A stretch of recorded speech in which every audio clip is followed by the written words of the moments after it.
Excise డిపార్ట్మెంటా? రాష్ట్రంలో ప్రముఖ మందుల కంపెనీ అయిన శ్రీ సాయినాథ్ ఫార్మాస్యూటికల్స్ లో నిషేధమైన మత్తు మందులు తయారు చేస్తున్నట్లు ఒక అజ్ఞాత వ్యక్తి ఇచ్చిన సమాచారంతో ఎక్సైజ్ డిపార్ట్మెంట్ అధికారులు ఆ సంస్థపై దాడి చేసి కంపెనీ సీజ్ చేశారు. కోట్ల రూపాయల విలువైన మత్తు మందులు అక్కడ తయారవుతున్నట్లు, విదేశాలకు ఎక్స్పోర్ట్ అవుతున్నట్లు వెల్లడైంది. ఈ సంస్థ యజమాని రాష్ట్ర హోంమంత్రి భగవాన్ కు దగ్గర బంధువైనందువల్ల మంత్రి మీద కూడా ప్రజల్లో అనుమానాలు వ్యక్తమవుతున్నాయి. ఏంట్రా మన ఫార్మాస్యూటికల్స్ మీద ఎక్సైజ్ వాళ్ళు రైడ్ చేయడమేంటి, సీజ్ చేయడమేంటి, అరెస్ట్ లేంటి? ఇంకా నయం బావా, అది బినామీ పేరుతో ఉంది కాబట్టి అందులో కేవలం నీ హ్యాండ్ మాత్రమే ఉందనుకుంటున్నారు. అది నిజంగా నీదేనని తెలిస్తారా ఈ పాటికి నీ పదవి పోయేది. అరెస్ట్ చేసి ఉండేవాడు బొక్కలో వేసి డొక్కలో పుడుతూ ఉండేవాడు. అసలు ఈ విషయం మన వాళ్ళే ఎవరో ఇచ్చేస్తుంటారు. నిజమే బావా, నీకు మత్తు మందులు తయారు చేసే బేవర్స్ కంపెనీ ఉంది అనుకో, అయినా ఈ విషయం బయటకు చెప్పాల్సిన అవసరం ఎవరికుంది బావా? బినామీ పేర్లతో వాడు నడిపే సాయినాథ్ ఫార్మాస్యూటికల్స్ కంపెనీలో మత్తు ఇంజక్షన్లు తయారు చేసి విదేశాలకు ఎక్స్పోర్ట్ చేస్తూ ఉంటాడు. మనమేగా చెప్పింది, ఇదంతా ఆండల పని ఉంటుంది. మనం చెప్పేవని ఎవరు చూసి వచ్చారు? గప్చుప్ సాంబార్ బుడ్డి. ఎవరు చెప్పుంటారంటావు బావా? 4 రోజులు నేను ఢిల్లీ వెళ్ళొచ్చేసరికి మొత్తం నాశనం అయిపోయింది. మీరేంటి మాస్టారు వాయించండి. మీరేదో టెన్షన్ లో ఉన్నారని. టెన్షన్ లో ఉన్నప్పుడు మ్యూజిక్ ఉంటే తగ్గుతుంది అంటారు కదా, వాయించండి శివరంజని. అలాగే. నేను చెప్పింది ఆరాగం కాదు, అది సెల్ ఫోన్ రాగం బావా. హలో భగవాన్, ఏంటి కోట్ల ఆదాయం తెచ్చే మొత్తం మంది ఫ్యాక్టరీ గుట్టు పట్టబయలైందని టెన్షన్ గా ఉందా? నువ్వు బాండు ఎలా ఉంది మన దెబ్బ? నొప్పి తెలుస్తుంది కానీ బయటికి చెప్పుకోలేవు కదా. ఇది ట్రైలరే బాబాయ్, అసలు సినిమా ముందుంది. తర్వాత దెబ్బ ఎలా కొట్టాలో నేను ఆలోచిస్తాను, ఎలా కాసుకోవాలో నువ్వు ఆలోచించు. ఎవరు బావా? పాండు. ఇన్ఫర్మేషన్ ఇచ్చింది వాడే.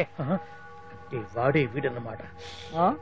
వాడు మొగాడు అన్నావు, ఇప్పుడు చూడు మొగుడే కూర్చున్నాడు. చెప్పుకోలేని చోట సెకండ్ లేచినట్టు అయిపోరా నీకు. ఏందన్నా ఈ పరిసరంతా? ఒక్కసారి ఊ అని రాదే. ఊ అంటే ఏం చేస్తామే? అనరాదు బాబా, ఒకసారి ఊ అని. వాడు ఏం చేస్తాడో చూద్దాము. అందుకనే మా బాబు ఊ అన్నాడు, ఇక బీకు నువ్వు బీకేదేందో. శరణ్యే త్రయంబకే దేవి నారాయణి నమోస్తుతే. ఏం పాండు, ఏమిటి అష్టోత్తరమా సహస్రనామార్చన? అష్టోత్తరమే కానివ్వండి. సరే, పేరు అంజలి, మూలా నక్షత్రం, సింహరాశి.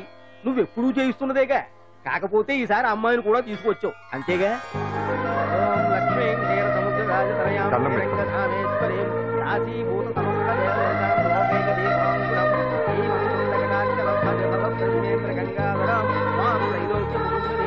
గుడ్లాంబరు చాలా పవర్ఫుల్ అండి. మీరు ఇక్కడికి వచ్చారు కదా, మీకు ఇంకే సమస్యలు ఉండవు. పాండు, నేనంటే నీకెందుకంత ఇది?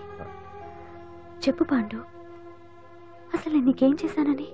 ఏం చేశారని ఆ రోజు గుండె చెప్పు పిల్లలకు సాయం చేశారు. ఏదో ఆశించి చేస్తే స్వార్థం అవుతుంది కానీ అభిమానం ఎలా అవుతుంది? అయినా మీ మనసు తెలుసుకున్నాడు ఎవరైనా మిమ్మల్ని అభిమానించాల్సిందే. అసలు ఇవన్నీ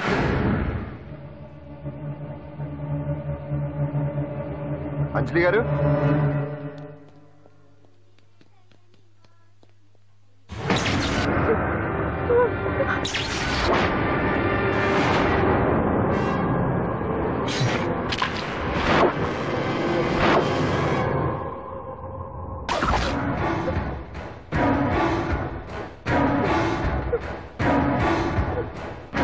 అర్థమైందిరా?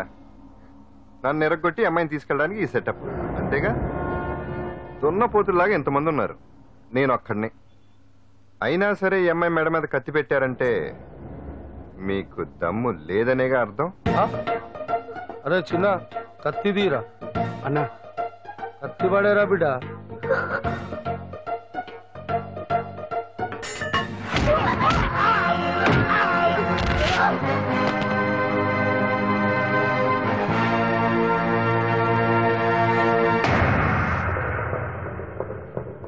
రండి.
కాస్త వెనక దెబ్బ కొట్టాల్సిందే తప్ప ముందు దెబ్బ కొట్టేంత సత్తా ఎక్కడుంది సొచ్చదవలకి. కానీ భలే వాళ్ళని పెట్టుకున్నావు బాబా మొత్తానికి నీ పక్కన. ఇంతకీ ఈ విధంగా ఇక్కడ ఆ పాండుగాడు కొట్టిన చోట కొట్టకుండా కొట్టిన దెబ్బలకి హాస్పిటల్లో కట్లు కట్టించుకుని పడకసీన్లో ఉన్నారు. లిస్టు చెబుతా విను. ఆ నరసింగ్ గాడికి నడువు అవుట్, నల్లసీరు గాడికి మెడ అవుట్, కాళీ గాడికి కాలు అవుట్, చిన్న గాడికి చెయ్యి అవుట్. ఇక ఊవను అని నీ చేత బలవంతంగా ఊగుట్టుకుపోయాడే బిట్టగాడు. వాడికి అన్నం తినే చేతితో పాటు అన్ని పార్ట్లు పాక్షికంగా అవుట్. అని కాదు, ఆ పాండుగాడు చేస్తాడా లేదా? దొంగ చచ్చినోళ్ళు వాళ్ళ కాళ్ళు పడిపోను ఆడంగి విధవులు దొంగ దెబ్బ కొడతారా? ఇంకా నయ్యం, దెబ్బ ఏ కణతకో తగిలింటే ఎంత ప్రమాదం జరిగేది. వీళ్ళ అమ్మ కడుపులు మాట ఇంత అన్యాయం చేస్తారా? నాశనం అయిపోతారు, పురుగులు పడి చేస్తారు. 4 రోజులు రెస్ట్ తీసుకుంటే తగ్గిపోతాను డాక్టర్ చెప్పాడు కదా. రొటీన్ గా ఈ పరామర్శలు అవసరమా? రెస్ట్ తీసుకొని కమాన్. ఏదైనా అవసరం అయితే కబుర్ చేయండి, నేను వస్తాను. రొటీన్ ఓల్డ్ సుందరి నువ్వు రావే.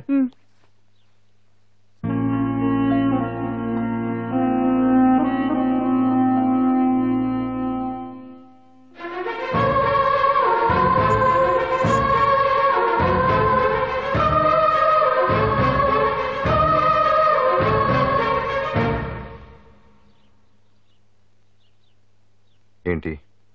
నేను వెళ్ళిపోతాను. మీరు ఇక్కడి నుంచి వెళ్ళిపోయినంత మాత్రాన సమస్య తీరిపోతుందా? అసలు ఇదంతా నా వల్లే కదా. నా మీద మీకున్న జాలికైనా ఓ హద్దు ఉండాలిగా. పొరపాటు. నాకు మీ మీద ఉన్నది జాలి కాదు, అభిమానం. దానికి హద్దుండదు. ఒకసారి యుద్ధం అంటూ మొదలయ్యాక ఎవరొకళ్ళు గెలిచేవారు కదా ఆగదు. ఆటలో అయినా పోటీలైనా నాకు గెలవటమే తెలుసు. మొదటిసారి నన్ను ఓడించాలనుకుంటే వెళ్ళండి.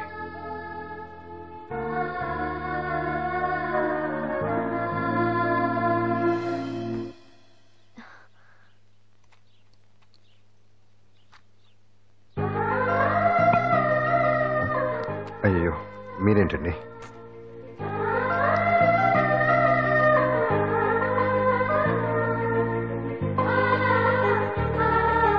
సుందరి సుందరి, ఏంటి?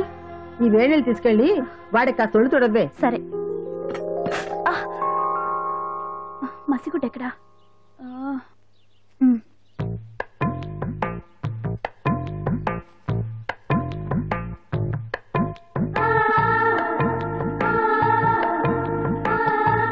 అరే, మీకెందుకండి ఇవన్నీ? పాండు ప్లీజ్.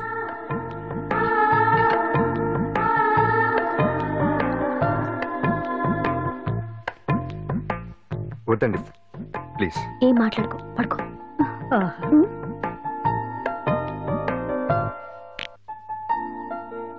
ఏంటి నిలబడి మరీ కళ్ళు కంటున్నావా? అవునే, ఎంత మంచి కళ అనుకున్నావు. వాడి మనసులో ఏముందో వాడి కళ్ళలో నేను చూడగలని. వాడు అంజలిని ప్రేమిస్తున్నాడు. ఆ అమ్మాయి కూడా వాడంటే ఇష్టపడుతోంది. కాకపోతే ఆ విషయం వాళ్ళిద్దరికీ తెలియడం లేదు. వాళ్ళిద్దరికీ ఒకటే రాత ఉంది కాబట్టి ఆ దేవుడు వాళ్ళని ఇక్కడ ఇలా కలిపాడు. అవును, మనం ఇష్టపడే వాళ్ళు మనల్ని ఇష్టపడడం అనేది అందరికీ దక్కే అదృష్టం కాదే. అవును, ఆ అదృష్టం అందరికీ దక్కు.